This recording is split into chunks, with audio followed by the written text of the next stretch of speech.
ایمان کیا ہے؟ الایمان بین الخوف والرجاء، اللہ کی رحمت کی امید بھی رکھنا اور اللہ کا خوف بھی رکھنا، اس کی درمیانی کیفیت کا نام ایمان ہے۔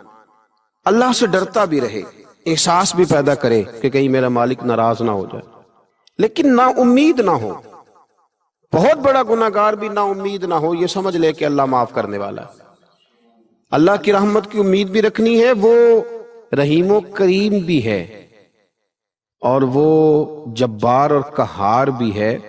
لیکن اب یہاں رحمت کی بات بھی کر دی، یہاں عذاب کی بات بھی کر دی، یہ بھی ہمیں سمجھ آ گئی کہ خوف اور امید کی درمیانی کیفیت کا نام ایمان ہے۔ تو پھر ان دونوں میں سے بڑی چیز کون سی ہے؟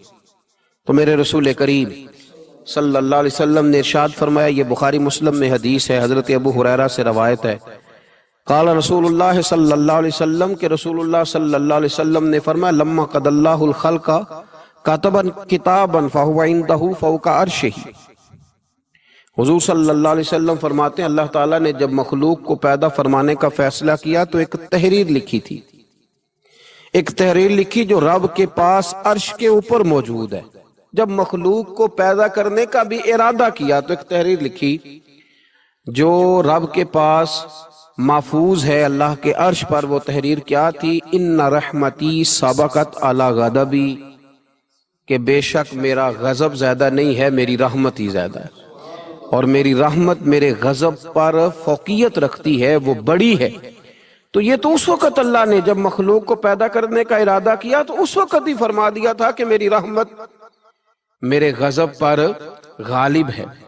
تو اللہ سے ڈرنا بھی ہے، اللہ کی رحمت کی امید بھی رکھنی ہے، لیکن ذہن کے اندر یہ بات ڈال لیں کہ اللہ کا غضب زیادہ نہیں، اللہ کی رحمت ہی زیادہ ہے، وہ فضل ہی زیادہ فرماتا، فضل کرنے کو پسند کرتا ہے۔ حضرت شیخ الحدیث مولانا معراج الاسلام صاحب نے ایک جگہ لکھا ہے کہ کسی نے مجھ سے پوچھا ہے کہ قبر میں صرف یہ پوچھا جائے گا من ربو کا ما دینو کا، یہ پوچھا جائے گا تیرا رب کون ہے، تیرا دین کیا ہے، تو نبی پاک علیہ السلام کے بارے میں دنیا میں کیا کہا کرتا تھا؟ اعمال کا حساب نہیں ہوگا، فرشتے پوچھیں گے تو اتنا پوچھیں گے اور پھر اس کے لیے جنت کی کھڑکی یا دوزخ کا دروازہ معاذ اللہ کھلنے کا فیصلہ ہو جائے گا۔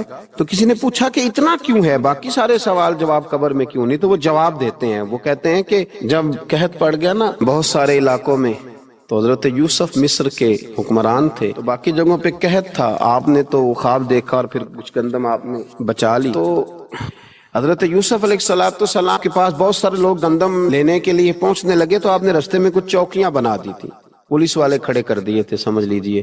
تو ان سے کہا تھا کہ جو آدمی گندم لینے کے لیے آیا اس سے پہلے اس کا نام پتہ پوچھو، بلدیت پوچھو، اور یہ پوچھو کیا لایا ہے، وہ کس چیز کے عوض گندم لینے آیا ہے، پیسے لایا ہے، کوئی اور چیز لایا ہے، یہ پوچھو۔ چوکیاں مقرر کر دیں۔ انتظار تو تھا نا کہ میرے بھائی آئیں گے، وہ آئیں گے، حضرت یعقوب کے بیٹے آئیں گے، انتظار تو بھائیوں کا تھا، اگرچہ انہوں نے بڑی زیادتی کی ہے پر ان کو آنا تو ہے۔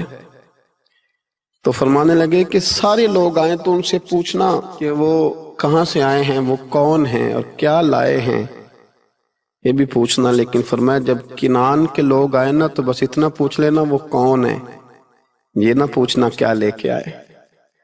بھائی ہیں نا تو ان کی پردہ پوشی کرنی، ان سے نا بس اتنا پوچھ لینا کہ وہ کون ہے، وہ اگر بتائیں کہ ہم کنعان سے آئے ہیں تو بس اتنا ہی کافی ہے، ان سے پھر اگلا سوال نہ کرنا۔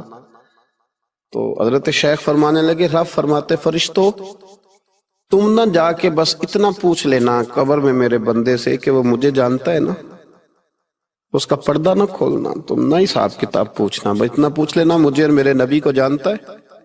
اگر وہ کہے جانتا ہوں تو پھر آنے دینا، میدان محشر میں خود پوچھ لوں گا۔